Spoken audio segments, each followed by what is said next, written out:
Sitaram Berwa, assistant professor, department of zoology, government PG college Bara, Rajasthan.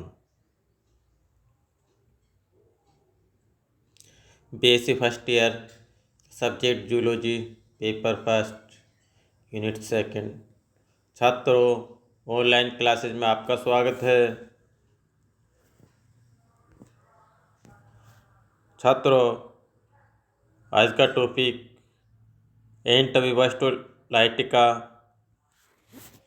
है। इसके बारे में आज हम वीडियो के द्वारा इसका अध्ययन करेंगे।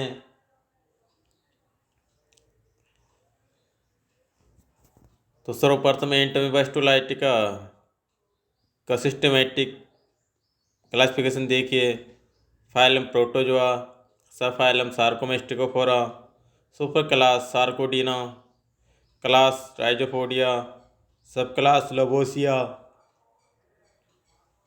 Order amoebida, genus entamoeba, species histolytica. Habit and habitat, स्वभाव तथा आवास। एंट अमीबा स्टोलाइटिका के हैबिट एंड हैबिटेट के अंतर्गत यह मनुष्य के इंटेस्टाइन का एक माइक्रोस्कोपिक इंडोपेरासाइट एनिमल होता है जो अपने आंखों के द्वारा नहीं देखा जा सकता, और यह सामान्य कोलन के ऊपरी भाग में पाया जाता है। कभी कभी यह लीवर, लंग्स, ब्रेन और टेस्टिस तक में भी पहुंच जाता है।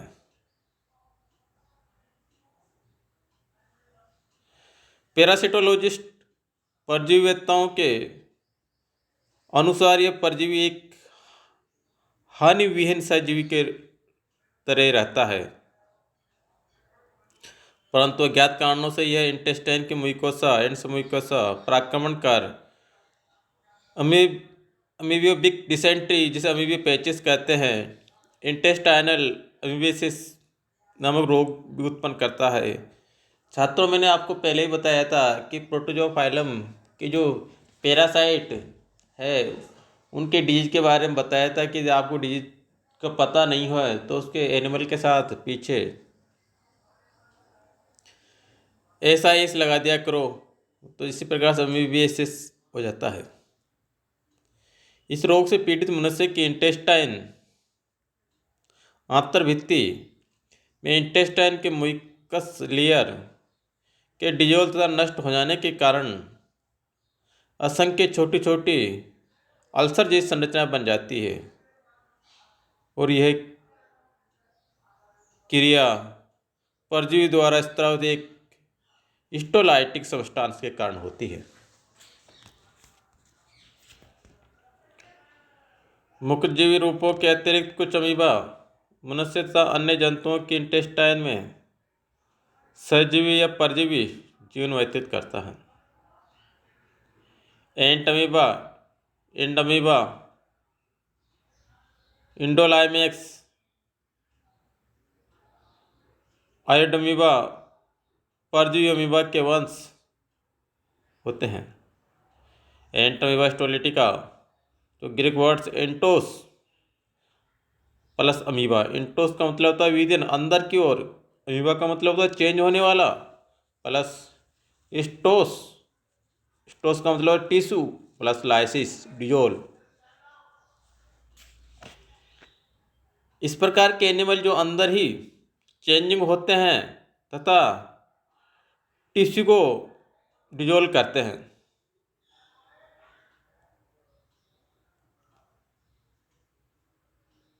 मनुष्य में अमीबिक पैचिस, अमीबिक डिसेंट्री, अमीबियोसिस रोग उत्पन्न करता है।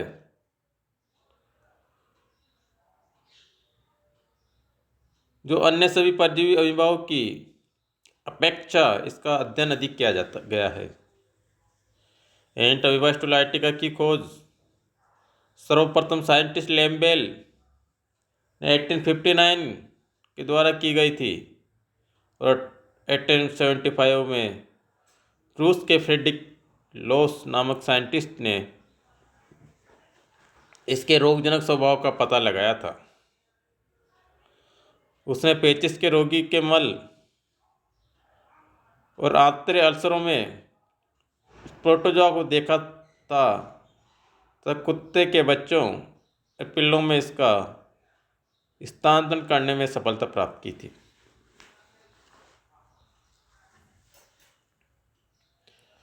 मॉर्फोलॉजी आकारिकी। एंटोबैक्टेरिया एक छोटा सूक्ष्मदर्शी परजीवी अमीबा है जो अपने संपूर्ण जीवन चक्र में यह 3 अलग अलग रूपों में पाया जाता है, जिन्हें ट्रोफोजोइट, प्रीसिस्टिक तथा सिस्टिक रूप में कहते हैं। ट्रोफोजोइट, यह एंट अमीबा स्टोलाइटिका का ट्रोफोजोइट रूप ट्रोफिक या मेगना रूप भी कहलाता है। यह सबसे अधिक सक्रिय, यह सबसे अधिक एक्टिव, सचल और फीडिंग रूप है जो मानव में रोग उत्पन्न करता है। यह मनुष्य की लार्ज इंटेस्टाइन की म्यूकस तथा सबम्यूकस लेयर में रहता है। यह नॉर्मल रूप से 20 से 30 माइक्रोन व्यास का होता है और इसकी लगभग सभी स्ट्रक्चर एक सामान्य अमीबा के समान होती है। इसके सबसे बाहरी प्लाज्मा लेमा थिन, पतली, लचीली एवं अर्धपारगम्य झिल्ली होती है। इसका कोशिका द्रव बाहरी स्वच्छ तथा कणिका विहीन इक्टोप्लाज्म तथा केंद्रीय अपेक्षाकृत अधिक तरल तथा कणिकामय एंडोप्लाज्मा में विभेदित रहता है।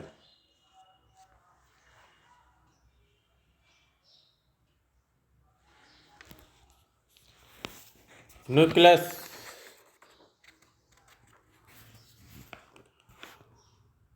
ट्रोफोजोइट के अंतर्गत इसमें एंडोप्लाज्मा में एक न्यूक्लियस होता है जो जीवित अवस्था में कभी कभी ही दिखाई देता है, परंतु अभिरंजित हो जाने के पश्चात यह एक वेसिकुलर स्ट्रक्चर की तरह स्पष्ट दिखाई देता है, जिसका व्यास लगभग 4 से 6 माइक्रोन होता है और इसके चारों ओर एक पतली और कोमल न्यूक्लियर मेम्ब्रेन होती है, जिसके अंदर के सतह पर अति सूक्ष्म क्रोमेटिन कणिकाएं, क्रोमेटिन ग्रैन्युल्स परिधि पर व्यवस्थित रहते हैं। न्यूक्लियस के केंद्र में एक छोटी और गोल एंडोसोम कैरियोसोम होती है, जिसके चारों ओर प्रभामंडल हेलो का एक स्पष्ट क्षेत्र होता है। न्यूक्लियर मेम्ब्रेन और एंडोसोम के मध्य द्रव से भरे भाग में क्रोमेटिन पदार्थ या क्रोमेटिन मेटेरियल की धारियाँ तितलियाँ होती है, लकड़ी की तरह ही फैली रहती है। इस डायग्राम में देखिए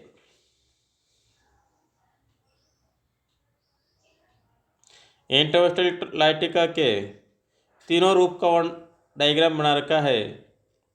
ए नंबर वाला ट्रोफोजोइट जो ट्रोफिक फॉर्म में है, इसमें देखिए डार्क कलर की इंजेस्टेड रेड ब्लड सेल्स दिखाई गई है।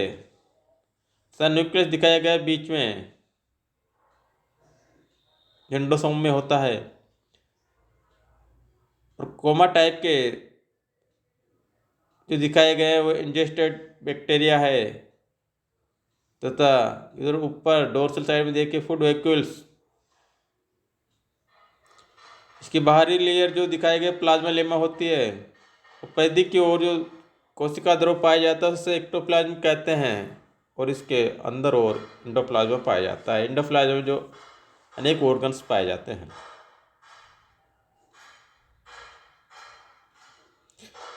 और इसके लेटरल साइड में देखिए विभाजित संरचना दिखाई गई है, जिसे स्यूडोपोडिया कहते हैं, जिसके द्वारा गमन करता है।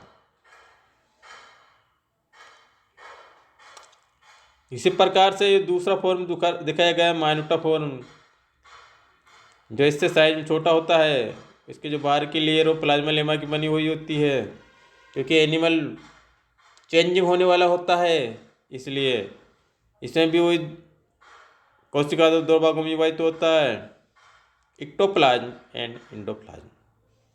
बीच सेंटर में न्यूक्लियस पाया जाता है। उसका सीटोपोडिया वेंट्रल साइड में देखिए जो लंबाकार हो जाता है, वो जिसके द्वारा गमन करता है।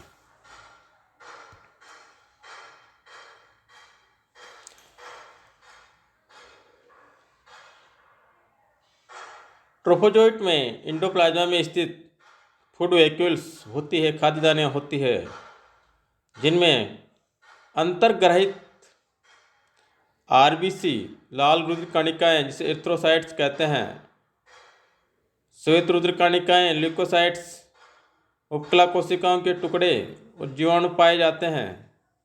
इसमें संकुचनशील धानियाँ से कॉन्टैक्ट वैक्यूल्स का अभाव होता है, क्योंकि एंट अमीबा एक आइसोटोनिक वातावरण में रहता है। इसके कोशिका द्रव की प्राशन सांद्रता परपोषी के आंतर के द्रव की सांद्रता के समान होती है। अतः परजीवी के अंदर प्राशन द्वारा जल का प्रवेश नहीं होता, जिससे इसमें ओस्मो रेगुलेशन की आवश्यकता नहीं होती। सीटोपोडियम एंट अमीबा स्टोलाइटिका जब गति करता है तो अग्रभाग में एक बड़ा चौड़ा और कुंद कुटपाद जिसे सीटोपोडियम बन जाता है। अतः ये परजीवी एक मोनोपोडियल जो मोनो सिंगल एकल एपोडोस फुट पेड़ होता है, इसे आगे बड़े सिरे पर इक्टोप्लाज्म का एक सर्वोच्च स्तर अंदर की कणिका में एंडोप्लाज्म से स्पष्ट अलग देखा जाता है। एकल कुटपाद की सहायता से ट्रोफोजोइट अग्र प्रभाव गति द्वारा गति करता है, और इसकी यह गति लाइमेक्स स्पीशीज के गार्डन स्लग के रेंगने के समान होती है। इसलिए इनकी गति को लाइमेक्स मोमेंट कहा जाता है। ट्रोफोजोइट में होलोजोइक न्यूट्रिशन होता है और ये फेगोट्रोफी विधि से फीडिंग करता है। भोजन के कण पच सिरे पर अंदर ग्रहण किए जाते हैं, क्योंकि इसी भाग की कोशिका कला अपेक्षाकृत अधिक चिपचिपी होती है और भोजन के कण पच सिरे पर चिपक जाते हैं। कोशिका कला भोजन के कणों के साथ